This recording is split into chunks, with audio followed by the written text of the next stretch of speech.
পৃথিবীতে লিভারটাকে ঠিক রাখার জন্য পৃথিবীতে আমি অনেক রকমের খাবার তৈরি করেছি। তার মধ্যে একটা খাবার হলো পেঁপে। পেঁপে কি বললাম বাবা? পেঁপে।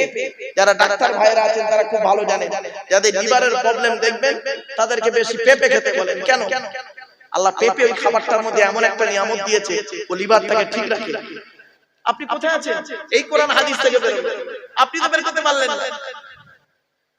চলো 4 নাম্বারটা আরো ইম্পর্টেন্ট, সেটা হলো কি? কিডনি। আল্লাহ বলেন তো দেহের মধ্যে দুটো জিনিস দিয়েছি, কিডনি ছাঁকনি, দুটো জিনিস দিয়েছি। যদি পৃথিবীতে চলতে গিয়ে, চলার জীবনে উল্টো পাল্টা চলতে গিয়ে যদি একটা খারাপ হয়ে যায়, তাহলে আরেকটা দিয়ে কাজ চালিয়ে নিবি। আর দুটোই যদি খারাপ করে ফেলেছিস তাহলে বাঁচার আশা ছেড়ে দিবি, ডায়ালিসিস করতে করতে শেষ হয়ে যাবি। কি ভাবলেন? আল্লাহ নবী বলেছেন তোমরা বেশি বেশি করে পানি পান করো। স্বচ্ছ পানি নবীজি পান করতে ভালোবাসতেন।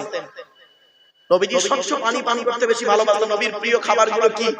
আপনারা তো নবী নবী নবী নবী করে খুব চিৎকার করেন, নবীর ভক্ত দেখেন। আই লাভ মুহাম্মদ সাল্লাল্লাহু আলাইহি ওয়াসাল্লাম, কিরম ভালোবাসা! এই মুখে নবী নবী করা না, নবীর হাদিসগুলোকে প্র্যাকটিক্যাল করার নাম হলো ভালোবাসা। ঠিক না বেঠিক? নবীজির প্রিয় খাবারগুলো কি কি ছিল? আপনি সেই খাবারগুলো বাড়িতে গিয়ে খাবেন। 1 নাম্বার নবীর প্রিয় খাবার ছিল স্বচ্ছ পানি। নবীজি স্বচ্ছ পানি পান করতে ভালোবাসতেন, আর্সেনিক মুক্ত পানি পান করতে নবীজি ভালোবাসতেন। মেডিকেল সায়েন্স গবেষণা করে বলছেন একজন মানুষের প্রাপ্তবয়স্ক মানুষের জন্য সারা দিনে তার কমসে কম 4 থেকে 6 লিটার পানি পান করতে হবে। তা আপনি সারা দিনে কয় লিটার পানি পান করেন? 2 লিটার হয়।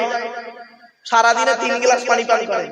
সকালবেলা একবার, সকালে 1 গ্লাস, দুপুরে 1 গ্লাস, রাতে 1 গ্লাস, বাকি সব পান, তেরেঙ্গা, কলমি, গুটকা, শান্তি অশান্তি, চা, এইসব খেয়ে দিন কাটান। তা আপনার শরীর খারাপ হবে না? হবে না? আপনি আল্লাহকে দোষ দিয়ে বসে আছেন। আসুন, 1 নাম্বার নবীর প্রিয় খাবার ছিল স্বচ্ছ পানি। 2 নাম্বার নবীর প্রিয় খাবার ছিল খেজুর। 3 নাম্বার নবীর প্রিয় খাবার ছিল মধু। এক একটা বিজ্ঞান বৈজ্ঞানিকরা গবেষণা করে বলছেন মারাত্মক জিনিস। এরপরে নবীর প্রিয় খাবার ছিল কি জানেন?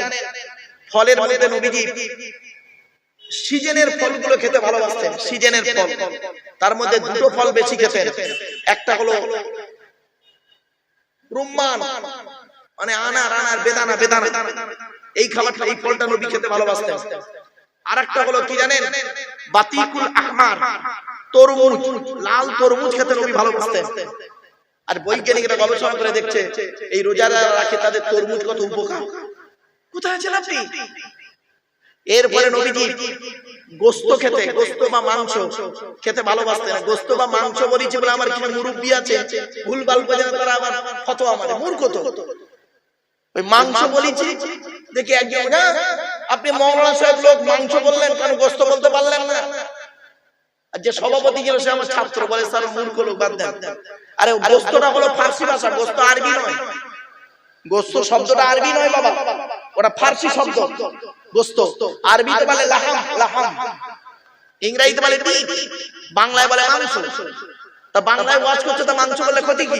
ঈমান চলে যাবে? আশ্চর্য, লেখাপড়া কম থাকলে হবে। চলো, নবীজি 2টো গোশত খেতে ভালোবাসতেন। কোন গোশত? বকরির পাঁজরের গোশত খেতে নবী ভালোবাসতেন। বকরির পাঁজরের গোশত। আরেকটা হলো মোরগের গোশত খেতে নবী ভালোবাসতেন। এবার আসছি, নবীজি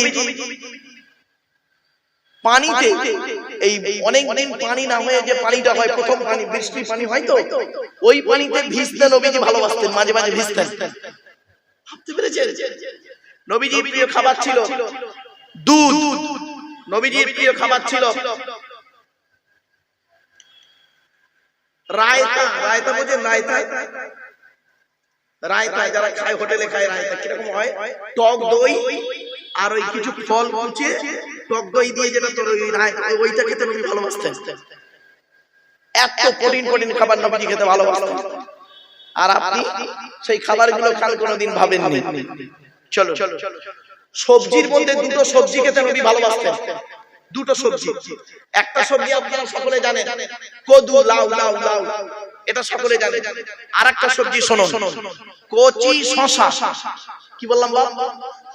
কচি শশা খেতে নবী ভালোবাসতেন। কানাডার টরন্টো ইউনিভার্সিটি অ্যানাটমি বিভাগের প্রফেসর, বিখ্যাত পণ্ডিত বৈজ্ঞানিক উইলিয়াম হার্ভে, উনি বলছেন যে হযরত মুহাম্মদ সাল্লাল্লাহু আলাইহি সাল্লামের প্রিয় খাবার সবজি ছিল দুটো।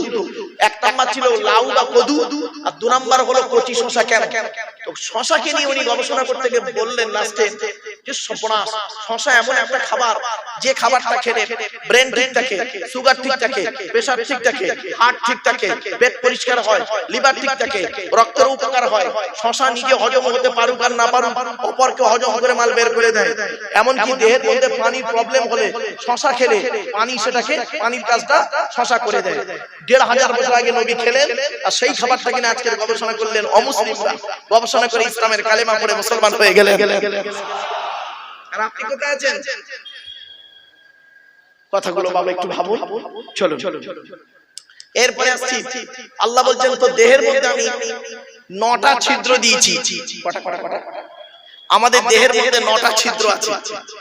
এই 9টা ছিদ্রের যে কোনো একটা ছিদ্র দিয়ে আল্লাহ পাক আমাদের আত্মা ফেরেশতার মাধ্যমে বের করে নেয়। আমার বাবাজি, যুবক ভাইরা, মায়েরা, বোনেরা একটু শুনে নিন। 9টা ছিদ্র কি কি? 2 চোখ, 2 নাক, 2 কান, একটা গাল, সামনে পেছনে, এই হলো 9টা ছিদ্র। আপনাদের এলাকায় অনেক মানুষ মারা গেছে, কি নারী কি পুরুষ, গিয়ে দেখবেন, কি হিন্দু কি মুসলিম, লোকটা মরে গেছে, গিয়ে দেখবেন লোকটা মরে গেছে, পেশাব ফিরে ফেলেছে, বুঝে নেবেন আল্লাহ আত্মাটা ওর পেশাবের রাস্তা দিয়ে বের করেছে। কোথায় আছেন আপনি? লোকটা মারা গেছে, গিয়ে দেখবেন পায়খানা ফিরে ফেলেছে, বুঝে নেবেন আল্লাহ ওর আত্মাটাকে পায়খানা রাস্তা দিয়ে বের করেছে। লোকটা মারা গেছে, দেখবেন লোকটার চোখটা চেয়ে আছে। লোকটা মারা গেছে, গালটা হাঁ করে আছে। লোকটা মারা গেছে, ঘাটটা বেঁকে আছে, হাতটা খিচে আছে।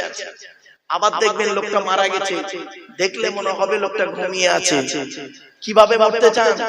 ঈমান নিয়ে যদি সততার সঙ্গে মৃত্যুবরণ করতে চান, তাহলে বাবা এই কোরআন হাদিস ইজমা কিয়াসের কিছু কথাগুলো শুনে প্র্যাকটিক্যাল করে অর্থাৎ আমল করে বাড়ি যান। চলো, আপনাদের এলাকায় কোনো মানুষ মারা গেলে সর্বপ্রথম আপনারা তাকে কি করেন? মুসলমানরা আমরা তাকে কি করি? গোসল দিয়ে, কাফন পরিয়ে, জানাজা পড়িয়ে, মাটি দিয়ে চলে আসি, তাই তো নাকি? আচ্ছা, 20 দিন পরে কোনদিন কবরের দুটো বাঁশ সরিয়ে দেখেছেন কেমন আছে? দেখেন, একবার দেখবেন, চিন্তা ভাবনা পাল্টে যাবে। কি হয় জানেন? মানুষকে মাটি দিয়ে আসার পর সর্বপ্রথম দেহের যে অঙ্গটা পছন্দ ধরে তার নাম হলো না। এজন্য মানব দেহ যখন গরম হয় সর্বপ্রথম ঘামে এই না। 6 থেকে 8 দিন পর, 6 থেকে 8 দিনের মধ্যে মাথার চুলগুলো, গায়ের লোমগুলো, হাতের নখগুলো খসে খসে পড়ে যায়। 10 থেকে 12 দিন পর ব্রেনটা পচে গিয়ে নাক দিয়ে, কান দিয়ে, গাল দিয়ে গলাতে থাকে। 18 থেকে 20 দিন পর পেটটা ফেটে যায়, পোকায় তৈরি হয়। 2 মাস পর চামড়া মাংস পোকায় খেয়ে নেয়। 2 বছর পর দেহের সমস্ত হাড়গুলো মাটি খেয়ে নেয়, কয়েক কটা হাড় ছাড়া। কোথায় গেল ও সুন্দরী নারীরা, ও সুন্দর যুবকেরা, কোথায় গেল তোমাদের সুন্দর দেহ? মাটিরই দেহ মাটি হবে, পুড়ে হবে ছাই। এ দেহ পচা দেহ, গরব কিসের ভাই? বাড়ি থেকে একটু ভাববেন কথাগুলো। এই ভাবনাটাই আমাদের মধ্যে নেই, তাই ওয়াজের প্রতি আমাদের কোনো গুরুত্বই নেই। মানুষকে মাটি দিয়ে আসার পর যে ঘরটায় আমরা রেখে আছি, ঘরটার নাম হলো কবর। কবর 4টে কথা বলে। 1 নাম্বার কবর বলে আমি কবর, দরজা জানালা ছাড়া ঘর। আজকের বাড়ি যাবেন, দরজা জানালা বন্ধ করবেন, লাইট ফ্যান এসি বন্ধ করবেন। 24 ঘন্টা থাকার পরে অনুভব করতে পারবেন কবর কি জিনিস। 2 নাম্বার কবর বলে আমি কবর, সাপ বিছে পোকামাকড়ের ঘর। তোর সুন্দর দেহকে খাবার জন্য পর্যাপ্ত পরিমাণ সাপ বিছে পোকামাকড় প্রস্তুত।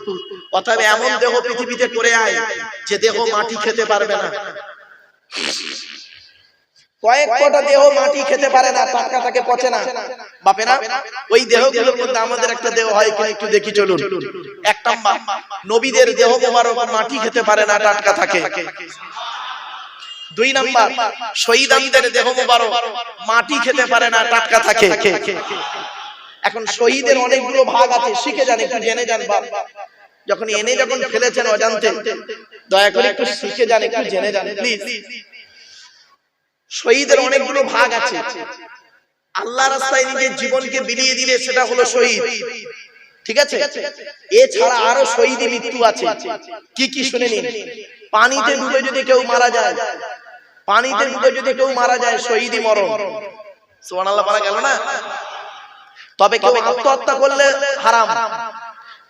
ইসলামে আত্মহত্যা করা হারাম, ইসলামে আত্মহত্যা করা হারাম। এই মা বোনেরা শুনে নিন, স্বামীর সঙ্গে প্রেমিকের সঙ্গে ঝগড়া হয়েছে, তুমি আবেগে গিয়ে গলায় দড়ি দিলে, বিষ খেলে, খবরদার, তোমার জন্য মৃত্যুটা হারাম, তুমি জাহান্নামী।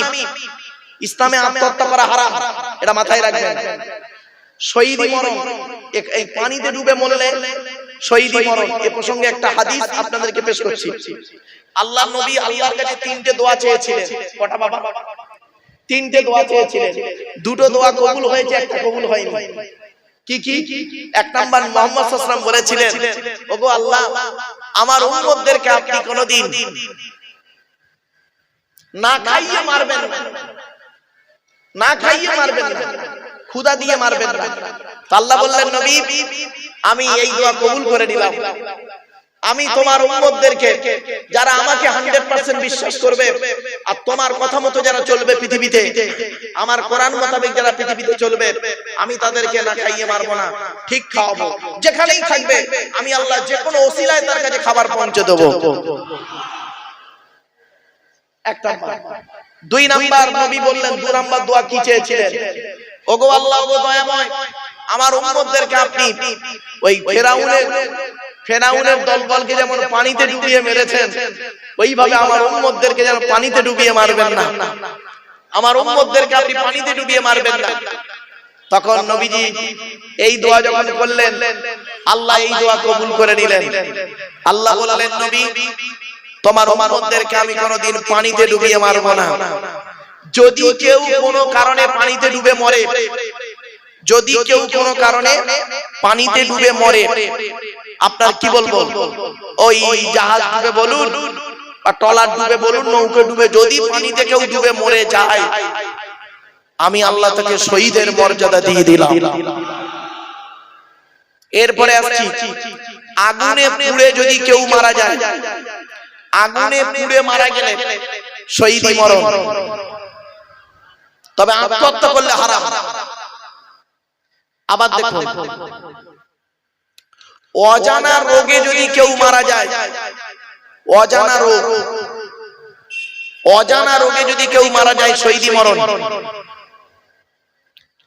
জ্বর সর্দিতে যদি কেউ মারা যায়, শহীদি মরণ। বগলে ফোঁড়া হয়ে যদি কেউ মারা যায়, শহীদি মরণ। পেটের রোগে যদি কেউ মারা যায়, শহীদি মরণ। কোন মেয়ে ছেলে বাচ্চা হতে গিয়ে যদি মারা যায়, শহীদি মরণ। আপনি কি ভাবছেন? বাড়ি থেকে ভাববেন।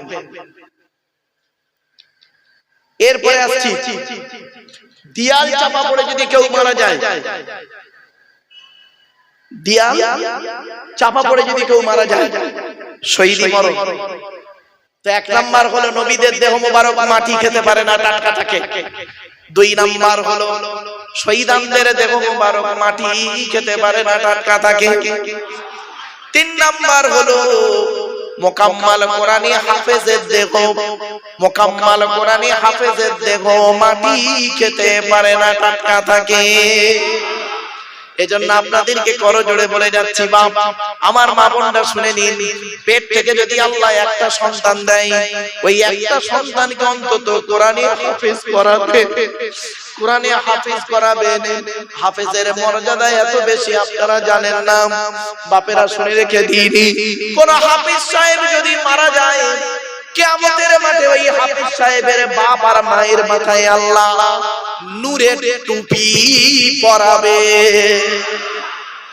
এজন্য বাবা অনুরোধ করে বলে যাচ্ছি, আপনাদের মাথায় ঢোকানো আছে হাফেজ সাহেব, ওলি সাহেব বলে খাওয়াবে কি, খাবে কি? রিজেকের মালিক হলো আল্লাহ। কোরআনে আল্লাহ পাক বলেছেন, পাঁচটা জিনিস বান্দা কারোর বলার ক্ষমতা নেই, আমি আল্লাহই জানি। পৃথিবীর কোনো ব্যাটার বলার ক্ষমতা নাই, 100% আমি আল্লাহ জানি। এক নাম্বার কোরআন বলছে ইন্নাল্লাহা ইনদাহু ইলমুস সাআ, কিয়ামত কবে হবে বান্দা তোরা কেউ জানিস না, আমি আল্লাহই জানি। তবে কিয়ামতের কিছু নিদর্শন আমি আল্লাহ আমার নবীকে জানিয়ে দিয়েছি। সেই নিদর্শনগুলো দেখেই বুঝতে পেরে যাবি যে এবার পৃথিবী ধ্বংসের দিকে। সেই কিছু নিদর্শন আজ আপনাদের বলবো, দেখে যাবেন না কেউ বলবো আজকে। দুই নাম্বার আল্লাহ বললেন ওয়ায়ুনাজ্জিলুল গায়স, কোন মেঘে কতটা কখন পানি বর্ষণ হবে বান্দা তোরা কেউ জানিস না। যদি বলেন হুজুর আবহাওয়া দপ্তর তো বলে, আবহাওয়া দপ্তর কি বলে শুনবেন, সম্ভাবনা আছে এত কিলোমিটার বেগে ঝোড়ো হাওয়া বইতে পারে, ঠিক না বেঠিক? আকাশে মেঘ উঠেছে, বৃষ্টি হবে, সেই মেঘ চলে গেল সাইডে, পরিষ্কার হয়ে গেল, অন্য জায়গায় বৃষ্টি হলো। আল্লাহ বলে বান্দা 100% পৃথিবীর কারোর বলার ক্ষমতা নাই।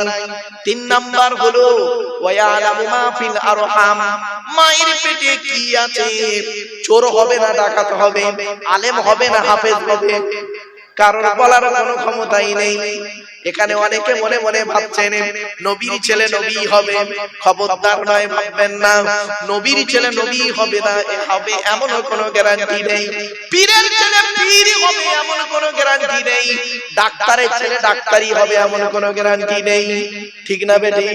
পরিশ্রম করতে হবে, যদি আল্লাহ তকদিরে রাখে তবেই সে ডাক্তারের ছেলে ডাক্তার হবে, মাস্টারের ছেলে মাস্টার হবে, পরিশ্রম করতে হবে, ঠিক না বেটি? কথাগুলো বুঝতে পারছেন? অসুবিধা হচ্ছে আপনাদের?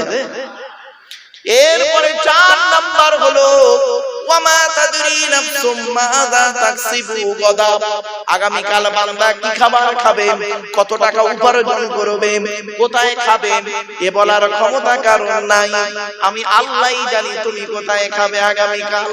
অনেকে মনে মনে ভাবছেন মারুফ ভাই আপনি কি বলছেন, কি বলছেন? আমার ঘরের ফ্রিজে আজকে গোশত রাখা আছে, আমার স্ত্রী কালকে আলু দিয়ে রান্না করবে, আমি খাবো দুপুরবেলা। আল্লাহ বলে শোন, তোর স্ত্রী রান্না করে দেবে, তুই বেসিনে হাতটা দিয়ে গালে ভাত তুলবি, হঠাৎ তোর মোবাইলটা বেজে উঠবে, কে ফোন করেছে? তোর বড় শালা ফোন করেছে।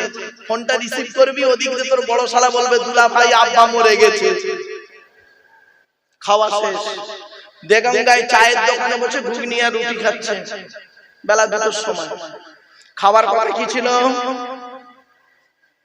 আল্লাহ বলেন মা তাদরি নাফসুম মাযা তাকসিবু গাদা, আগামী কাল বান্দা কি খাবার খাবে, কোথায় খাবে, কতটা উপার্জন করবে, লাভ হবে না লস হবে এ বান্দা বলার কোনো ক্ষমতাই নেই। 5 নাম্বার হলো ওয়া মা তাদরি নাফসুম বিআইয়ি আরদিন তামুত, কোন জমিনে কোথায় কি অবস্থায় কেমন করে কবে তোমার মৃত্যু হবে বান্দা তুমি জানো না, আমি আল্লাহই জানি। হয়তো অনেকে মুরব্বীরা মনে মনে ভাবছেন আমার মৃত্যু আমার ঘরেই হবে। আল্লাহ বলছেন নবী তুমি বলে দাও কুল্লাউ কুনতুম ফি বুয়ুতিকুম লাবারাসাল্লাযীনা কুতিবা আলাইহিমুল কতলু ইলা মাদাজিহিম, নবী তুমি বলে দাও মৃত্যু যদি তোমার যুদ্ধের ময়দানে কপালে লেখা থাকে, ঘরের বিছানায় শুয়ে থাকবে, কৌশল করে ঠিক ওই জায়গায় পৌঁছে দেওয়া হবে। কিছু বুঝতে পারছেন বাবা? তাই এজন্য আপনাদেরকে অনুরোধ করে বলে যাচ্ছি, তাহলে 1 নাম্বার হলো নবীদের দেহ মোবারক মাটি খেতে পারে না, 2 নাম্বার হলো শহীদানদের দেহ মোবারক, 3 নাম্বার হলো মুকাম্মাল কোরআনে হাফেজের দেহ মাটি খেতে পারে না, 4 নাম্বার হলো হাক্কানি আলেমের দেহ মাটি খেতে পারে না। হাক্কানি আলেম কি আলেম? জোরে বলুন বাবা। শব্দটা কিন্তু আমি 3 বারে ব্যবহার করেছি। হাক্কানি আলেম কাকে বলে? খালি গালে দাড়ি রাখলে মাথায় টুপি দিলে আর কোরআনের আয়াত বললে হাদিস বললে হাক্কানি আলেম নয় বাবা। আল্লাহর নবী বলেছেন আল্লাহু আজওয়াদু জুদান ওয়া আনা আজওয়াদু বানি আদম ওয়াজাদুহুম বাদি রাজুলুন আলিমা ইলমান ফানাশরাহু ইয়াতি ইয়াউমাল কিয়ামাতি আমিরান ওয়াহিদা।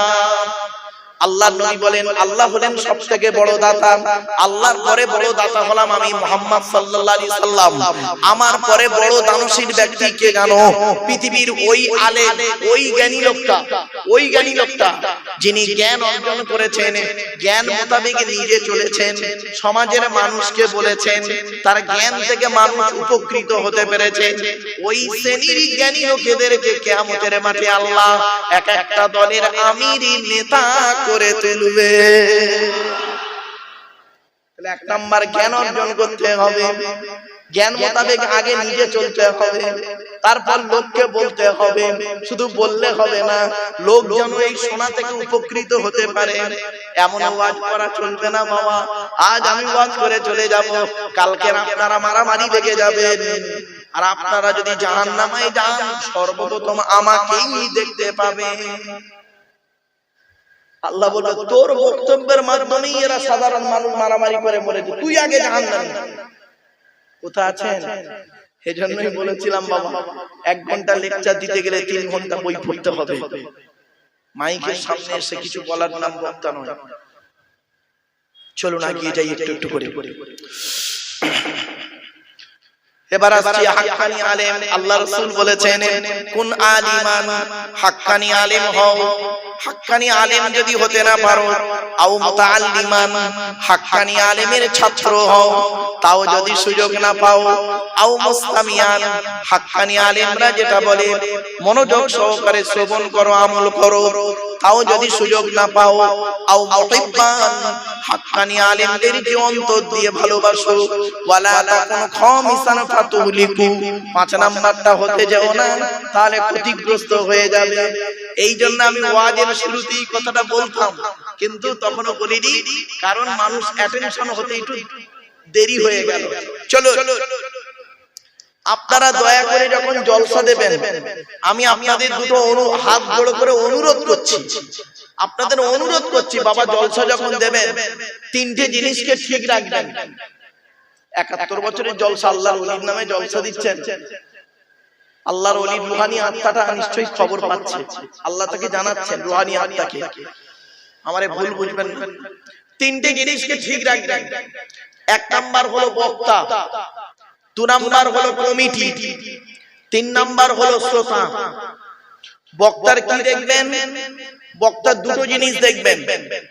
1 নাম্বার দেখবেন বক্তাটি সত্যিকারের আলেম কিনা, সত্যিকারের আলেম কিনা, এডুকেটেড পারসন কিনা, শিক্ষিত মানুষ কিনা।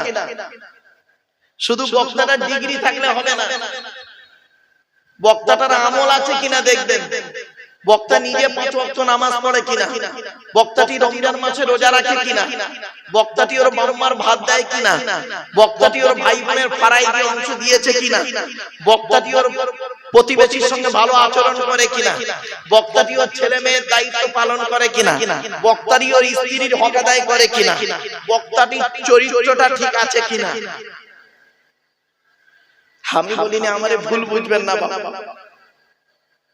বক্তারি কোন নেশাভান করে কিনা। আল্লাহর নবী বলেছেন কুল্লু মুসকিরিন হারাম, প্রত্যেকটা নেশাদ্রব্য জিনিস মস্তিষ্কের বিকৃতি ঘটায়, ওটা হলো হারাম। বাড়ি থেকে একটু ভাববেন, আমরা মদখোরদের ঘৃণা করি, সুদখোরদের ঘৃণা করি, জেনাখোরদের ঘৃণা করি, তাই না? আরো ঘৃণার পাত্র অনেক আছে, তাদেরকে আমরা শ্রদ্ধা করি। বলবো কি বলো? আমরা মদখোর, সুদখোর, জেনাখোরদের কি করি? ঘৃণা করি না? আরে বলুন না, ঘৃণা করি। আর আরো এরকম এর থেকে আরো কঠিন কঠিন হারাম করা আছে, তাদেরকে আমরা শ্রদ্ধা সম্মান করি। তো 2-1টা বলি। কলমের হারামিপনা, শিক্ষিত মানুষ কলমের হারামিপনা, তো ওটা নয় বাদ দিলাম। অনেক কোরআন হাদিস জানে না, কিন্তু কোরআন হাদিস জানে। গালে দাড়ি মাথায় টুপি বড় পাঞ্জাবি, গালে দাড়ি মাথায় টুপি বড় পাঞ্জাবি, দিল্লি, বোম্বাই, মিরাট, সুরাট, গুজরাট, হায়দ্রাবাদ, আহমেদাবাদ, লাখনৌ, বেনারস, আসাম, ত্রিপুরা, মেঘালয়, মণিপুর, ইম্ফল, যোধপুর, জয়পুর, ভাইজাগ, পাটনা, কটক, ভুবনেশ্বর, ব্যাঙ্গালোর, চেন্নাই থেকে শুরু করে কর্ণাটকের কোচি পর্যন্ত। কি হলো? মাদ্রাসা মসজিদের নামে চাঁদা তুলে, মাদ্রাসা মসজিদের নামে চাঁদা তুলে নিজের গাড়ি বাড়ি বিল্ডিং করে নিল। আল্লাহর কোরআন বলছে, আমি বলি নাই, আল্লাহর কোরআন বলছে যারা ইতিমের মাল খেয়ে নেয় তারা তাদের নিকৃষ্ট পাপী হলো, তারা যারা ইতিমের মাল খায়। খবরদার বাপেদের বলে যাচ্ছি, বাপ মারা গেছে, চাচা বেঁচে আছে, ছোট ছোট ভাইপোদের সম্পত্তি চাচা নিজের নামে রেকর্ড করে বসে আছে, উনি আবার হাজি সাহেব। তোমাকে হাজি সাহেব বললো কে? তোমাদের মাথায় ঢোকানো আছে সারা জীবন পাপ করবে, 80 বছর বাঁচলে 75 বছর বয়স পর্যন্ত হরদম পাপ করবে, লোকের পাপ কাজ করে যাবে। আর 75 বছর বয়সে মক্কায় গিয়ে, মদিনায় গিয়ে নবীজির রওজা মুবারকে গিয়ে সালাম দেবে, আর ওখানে হজরে আসওয়াদ নামক একটা পাথর আছে, পাথরে গিয়ে চুমা দেবে, সমস্ত পাপ তোমাদের জিরো হয়ে যাবে। তাই যদি হতো নবীজি এটাই বলে যেতেন, সারা জীবন যা পাপ করবি করবি, পৃথিবীতে পাপ যখনই থাকবি সেখানে পাপ করবি, করার পরে একবার কোন রকম কষ্ট করে মক্কায় চলে আসবি, এসেই তোরা খালি হজরে আসওয়াদে চুমা দিবি, ব্যাস তোরা খালাস হয়ে যাবি। তাহলে এই কোরআনটার পাঠানোর দরকার ছিল না, এই কোরআনটা পাঠানোর দরকার ছিল না। এই কোরআনের 6666টা আয়াত, কেউ বলেছেন 6236টা আয়াত, 3,23,215টা অক্ষর। এই কোরআন 22 বছর 9 মাস 14 দিন, কম বেশি 23 বছর ধরে কোন ঘটনাকে কেন্দ্র করে, কোন ব্যক্তিকে কেন্দ্র করে, কোন বস্তুকে কেন্দ্র করে কোরআনের আয়াতগুলো নাযিল হয়েছে। 6000 আয়াত নাযিল হয়েছে, 12,000 জায়গায় নাযিল হয়েছে। বলো আমার বাপেরা, কথাগুলো শুনতে সময়কে একটু খারাপ লাগবে, কিন্তু অতি বাস্তব কথা বললাম, আমাকে ভুল বুঝবেন না। আল্লাহ রাসূল বলেছেন, আচ্ছা আগে কোরআনটা বলি। কোরআনের কথায় লেখা আছে 4 নম্বর পারা 17 নম্বর পৃষ্ঠা 14 নম্বর লাইন, সূরার নাম সূরা নিসা 10 নম্বর আয়াত, ইন্নাল্লাযীনা ইয়াকুলুনা আমওয়ালাল ইয়াতামা যুলমান ইন্নামা ইয়াকুলুনা ফি বুতুনিহিম নারা ওয়া সায়াসলাউনা সাঈরা। আল্লাহর কোরআন বলছে, নিশ্চয়ই যারা ইতিমের মাল খেয়ে নেয়, ইতিমের মাল যারা ভক্ষণ করে, তারা তাদের পেটে নরকের আগুনগুলো ঢোকাতে শুরু করে। আমি আল্লাহ তাদের জন্য সাঈর নামক জাহান্নাম নির্ধারিত করে রেখে দিয়েছি। আপনি কি ভাবলেন? আল্লাহর নবী বলেছেন, মান আওয়া ইয়াতীমান ইলা তাআমিহি ওয়া শারাবিহি আওজাবাল্লাহু লাহুল জান্নাহ। কোন ব্যক্তি যদি কোন ইতিম বাচ্চার মাথায় হাত বুলায়, কোন ব্যক্তি যদি কোন ইতিমকে আশ্রয় দেয়, কোন ব্যক্তি যদি কোন ইতিমকে খাবার খাওয়ায়, কোন ব্যক্তি যদি ইতিমকে পানি পান করায়, আওজাবাল্লাহু লাহুল জান্নাহ, ওই ব্যক্তির জন্য জান্নাত ওয়াজিব হয়ে যায়। আপনি জান্নাত খুঁজতে এসেছেন ঈদগাহ জলসার প্যান্ডেলে, আপনি জান্নাত খুঁজতে গেছেন মসজিদের ভিতরে, আর আল্লাহর নবী বলছেন জান্নাত কোথায় আছে জানিস? তোর বাম্মার পায়ের তলায়। ইন্নাল জান্নাতা তাহাতা আকদামিল উম্মাহাত, তোর বাপ আর মায়ের পায়ের তলায় তোর জান্নাত। জোরে বলো। মায়ের ওষুধ কেনার পয়সা দেয় না, শাশুড়ির হজে নিয়ে যাচ্ছে, উনি ভালো জামাই, রাগ করবেন না। আমরা এখানে অনেকে আছি ভালো ছেলে হতে পারি, ভালো জামাই হতে পেরেছি, এজন্য আপনাদের অনুরোধ করছি, আগে ভালো ছেলে হন, পরে ভালো জামাই হবে। আমার শ্বশুর লোককে কি বলে জানেন? আমার শ্বশুর লোককে বলে আমার জামাই খুব ভালো, আমার শাশুড়ি লোককে বলে আমার জামাই খুব ভালো। আর আমার জন্মদাতা বাপটা কি বলে শুনবেন? ওকে জন্ম দিয়ে পাপ করেছি। পেটে ধরা মাটা কি বলে শুনবেন? পেটে ধরে ভুল করেছি। কেন? কি এমন কাজ করলেন যে মা 10 মাস 10 দিন গর্ভে ধারণ করলো, শীতকাল বর্ষাকাল গ্রীষ্মকাল কোন কালকে দেখলো না, আঁচল ঢাকা দিয়ে নিয়ে রাখলো, যে মা আমার নিজের পেশাবের উপরে ঘুমিয়ে শুয়ে আমাকে তার বুকের উপরে স্থান দিল। কি এমন কাজ করলেন? কার মাধ্যমে করলেন? সেই মা চোখের পানি ফেলে। মনে রাখবেন, ছেলে যখন মায়ের পেটের ভিতরে লাথি মারে, ছেলে যখন মায়ের পেটের ভিতরে লাথি মারে, মা তখন আনন্দে হেসে ফেলে। ছেলে যখন মায়ের পেটের ভিতরে লাথি মারে, মা তখন আনন্দে হেসে ফেলে। বুঝতে পারছেন কথাটা? একটু খুলে বলবো, খুলে বলতে হবে। শুনুন, আমি বুঝতে পারছি। মায়ের পেটে বাচ্চা, মায়ের পেটে বাচ্চা 3 দিন বাচ্চা নড়ে নেই। কদিন? 3 দিন বাচ্চা নড়ে নেই। মা খুব চিন্তিত, বাচ্চাটা মরে গেল নাকি, খুব চিন্তিত। ডাক্তারকে ফোন করেছে, স্যার আমার বাচ্চা 3 দিন নড়ছে না পেটে। ডাক্তার বলল কেন? আল্ট্রাসোনোগ্রাফি করে যা দেখলাম সব ঠিকই আছে। তো না নড়ার তো কোনো কথাই নেই। তুমি কোনো পেটে আঘাত করেছো? না স্যার। চাপ দিয়েছো? না স্যার। তো কিছু শোনা, এক কাজ করো, তুমি 1 লিটার পানি পান করো তো। তা মেয়েটা পানি পানি করলো, চিন্তিত হয়ে আছে মা। বাচ্চারা মনে হয় নড়েনে মরে গেছে। তার মা খুব কাঁদছে। আসরের নামাজ পড়তে বসেছে মা। নামাজ পড়ে সেজদায় থেকে উঠে সালাম ফিরিয়ে আল্লাহর কাছে দুটো হাত তুলেছে, আল্লাহ আমার বাচ্চাটাকে মেরে দিও না। কিছুক্ষণ পরে বাচ্চাটা মায়ের পেটের ভিতরে খ্যাচ করে লাথি মেরেছে। অমনি মা তখন আনন্দে হেসে ফেলেছে। মোনাজাত শেষ করে ডাক্তারকে বলে, স্যার বাচ্চাটা নড়েছে, লাথি মেরেছে। ডাক্তার বলল কোনো অসুবিধা নেই, নো প্রবলেম। তো বাচ্চা যখন মায়ের পেটের ভিতরে লাথি মারে, মা তখন আনন্দে হেসে ফেলে। আর ওই ছেলে যখন